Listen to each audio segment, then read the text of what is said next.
खिलार महाराष्ट्राची शान चॅनलचा WhatsApp channel आजच फॉलो करा। लिंक खाली डिस्क्रिप्शनमध्ये दिलेली आहे। महाराष्ट्र काय कर्नाटक काय सर्वांनी सबस्क्राइब करा खिलार महाराष्ट्राची शान आणि क्लिक करा बेल आयकॉनवर। एन्जॉय। माझं नाव तुषार संतोष यादव, राहणार कटापूर, तालुका कोरेगाव, जिल्हा सातारा। ही गाय आम्ही हुलजंतीमधून घेतली, दत्तामामा गंगमाई यांच्याकडून। तर गाय कशी काय, म्हणजे एवढी चांगली गाय भेटणं किंवा डायरेक्ट तुमचा कसा कॉन्टॅक्ट झाला, कशी निवड केली, हीच गाय का घेतली, याच्या अगोदर काही गायी पाहिल्या होत्या का, ती माहिती द्या। ह्याच्या अगोदर मी त्यांच्याकडून एक गाय पाडी घेतली होती, एक 7 महिन्याची, 7-8 महिन्याची। ती पाडी माझी एक 2 महिने घरी आल्यानंतर कालवत झाली, काही कारणास्तव तिला नजर लागली किंवा काय झालं त्यामुळे। नंतर ही गाई त्यांच्यापाशीच होती, त्यावेळेस ही गाई एक 3-4 महिन्याची गाभण होती। त्यावेळेस ह्या गायीला त्यांनी हौशा नावाचा एक नामांकित बैल आहे तो भरला होता। त्यावेळेस त्यांना मी बोलणं केलं होतं की बाबा आपल्याला ही गाय लागती तर द्याल का, पण त्यावेळेस ते मला बोलले की ही गाई आत्ता मी नाही देऊ शकणार आणि गाई कडक जास्त आहे, तुमच्याकडे राहणार पण नाही। कडक जास्त म्हणजे भुजीरपणा आणि तापाटपणा असल्यामुळे। मग आता गाय कोणत्या बैलावर गाभण आहे? आता गाई ही आपण सतीश अण्णा होरणार यांचा शिंगवाकडा सोन्या हा बैल भरला आहे 7 ऑक्टोबरला, मागच्या महिन्यामध्ये। त्या बैलावरती गाय गाभण आहे। आता किती किलोमीटर अंतर गेले आले, किती झालं असेल, आणि एवढ्या लांब जाण्यामागचं कारण काय तिथेच? एवढ्या लांब जाण्यामागचं कारण असं की जे पण जास्त प्रमाणामध्ये जे चांगल्या क्वालिटीचे बैल आहेत, वळू आहेत, ते सर्व खालच्या भागातच आहेत। इथे पण आहेत, पण इथे ऑलरेडी मी माझ्या एका गाईला जो आहे तो भरलेला होता, मग त्यामुळे मला जो बैल पसंत पडला त्यासाठी मी एवढे लांब गेलो। आणि इथून माझ्या गावापासून ते अंतर मॅक्सिमम 200 किलोमीटर आहे। आणि आता तुम्ही सर्व्हिसला मुंबईला असता आणि मग इकडे साताऱ्यामध्ये तुमचं मूळ गाव आहे, मग हे कसं आता गाय इकडं मग सांभाळणं कसं असतं, किंवा तुम्ही किती वेळा येता, तर हे कसं गणित मिळवता तुम्ही? यासाठी दादा मी मॅक्सिमम महिन्यातून एक 3-4 वेळा राऊंड असतात माझे, शनिवार रविवारचे गाईसाठी। गाईला ज्यावेळेस बैल भरायचा होता त्यावेळेस पण मी बैल भरण्यासाठी खास मुंबईवरून इथे गावी आलो। गावी 12 वाजता गाई भरून मी पहाटे 4-5 वाजता होरनारला पोचलो होतो। आता मला इथं एक प्रश्न काय विचारायचा आहे की तुम्ही अशा शहरामध्ये काम करता की जे शहराचं स्वप्न हे प्रत्येक तरुणाचं असतं। खरं तर पाहायला गेलं तर तरुण काय प्रत्येक म्हणजे वय म्हणजे कोणत्याही माणसाचं एक स्वप्न असतं की मी मुंबईमध्ये कार्यरत असावं, पण तिथं काम करत असताना गावाकडे एखादी गाय ठेवणं हे आम्हाला काही तालमेळ बसत नाही की तुम्ही ते पण करताय। त्यात तुम्ही आत्ता सांगितलं की मी गाईला बैल दाखवण्यासाठी एवढ्या लांबून आलो, ती गावी गाय सोडली आणि परत लगेच गेलो निघून। मग हे पाहत असताना तुमच्या घरातले पण कदाचित म्हणत असेल की कशाला ती गाय सांभाळतो, तर आम्हाला हे महत्त्व सांगा की काय आहे महत्त्व, की गाय सांभाळण्यामागचं तुमचं काय, तुमचा काय विचार आहे त्याच्यातला? याच्यामागचं महत्त्व म्हणजे गाई ही घरची लक्ष्मीच आहे आणि खिलार देशीवंश हा घरात असणं महत्त्वाचं आहे। घरात देशी गाय आणि दारात देशी गाय आणि घरात एक पैलवान असणं हे महत्त्वाचं आहे। गायमुळं माझे आजोबा आता मॅक्सिमम 102 वर्षाच्या आसपास आलेत। एक 20-25 वर्षापासून देशी गाईच्या दुधावरती माझे आजोबा अजून आहेत, म्हणजे आणि खट्ट पेपर वाचतात, चालता बोलतात। घरामध्ये लहान बाळाला, म्हणजे माझा भाऊ आत्ता लग्न झालं त्याचं, तर त्याला बाळाला दूध नव्हतं त्याच्या मम्मीला, तर त्या सगळं त्याचं दूध या देशी गाईचंच आम्ही त्याला यूज केलं। आता 3 वर्षाचा तो बच्चा झाला।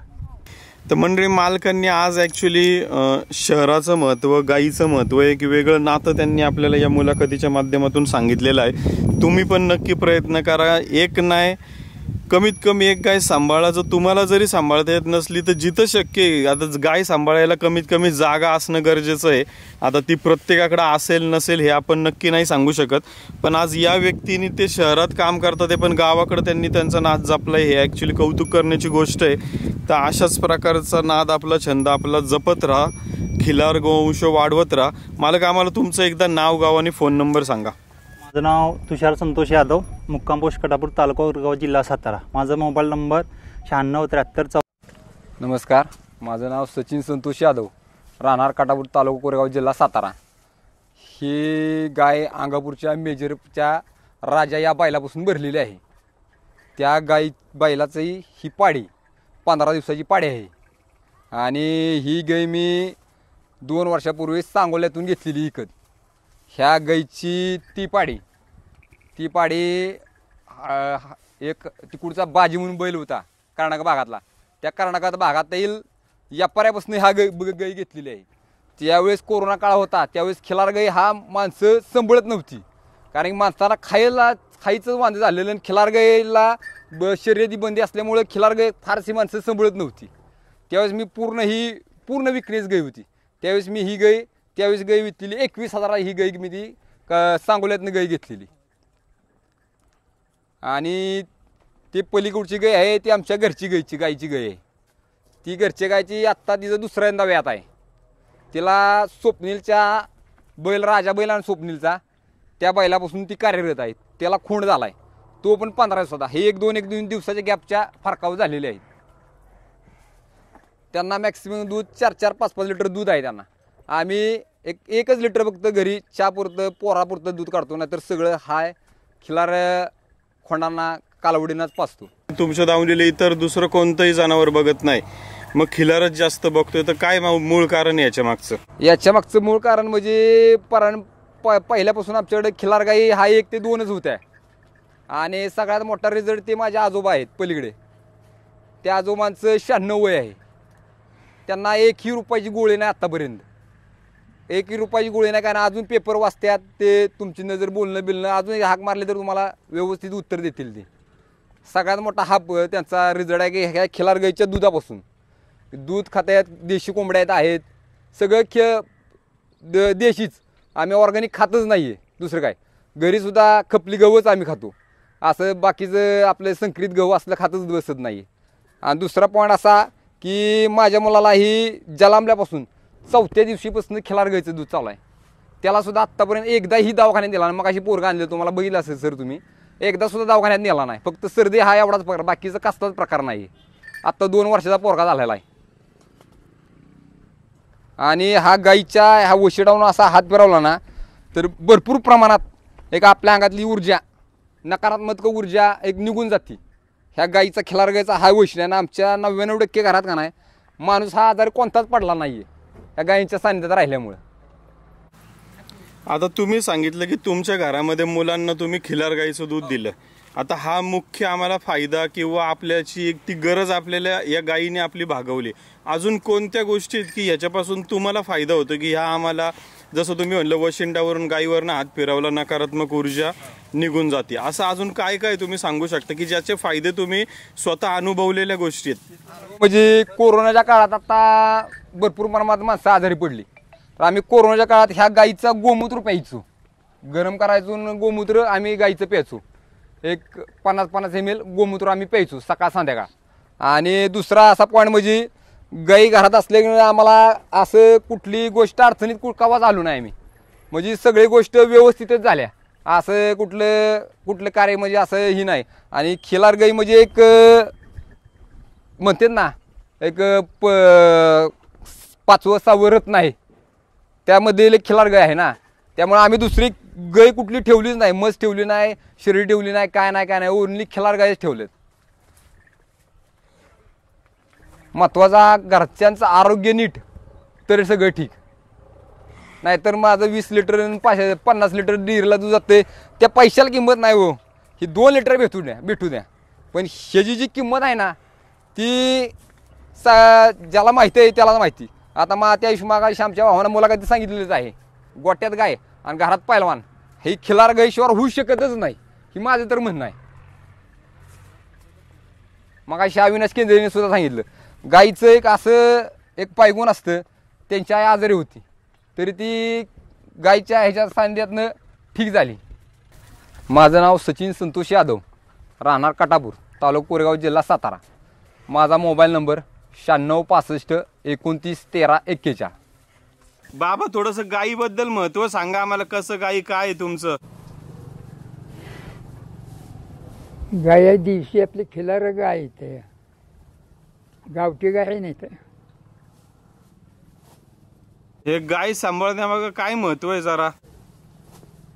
गाय सांभाळण्यामागं गायचं दूध जरा पचनक्रियेला शक्तीला चांगलं असतं. लहान मुलाला जरी दिलं तरी त्याला काही अपाय होत किंवा उलट्या बिलट्या अशा होत नाहीत. म्हशीच्या दुधाचा जड असतं. गायचं दूध खाण्याकरता चांगलं योग्य आहे. आम्ही गायचंच दूध खातो. मी अर्धा लिटर सकाळचं आणि अर्धा लिटर संध्याकाळचं दूध ठेवतात मला. हे तुमचं वय किती बाबा आता? आता माझं वय 1924 सालचा जन्म आहे. तर मी जा तुम्ही आता तुमच्या काळात गायी जास्त होत्या आणि आता कमी आहेत का? बरोबर आहेत आता गायी? आता गाय लई कमी झाल्यात. आमच्या काळात गावठी गाया भरपूर होत्या. आमच्याकडे 9-10 गाया होत्या, पण त्या गावठी गावरान गाई, खिल्लार बिल्लार नाही ना. 7 वेगळी गावरान खिलार, ही खिलार वेगळी, ती गावठी. हां गावठी गावठी. मग तो गावठीवरनं खिलार हा कसा बदल होत गेला असेल? काय झालं असेल?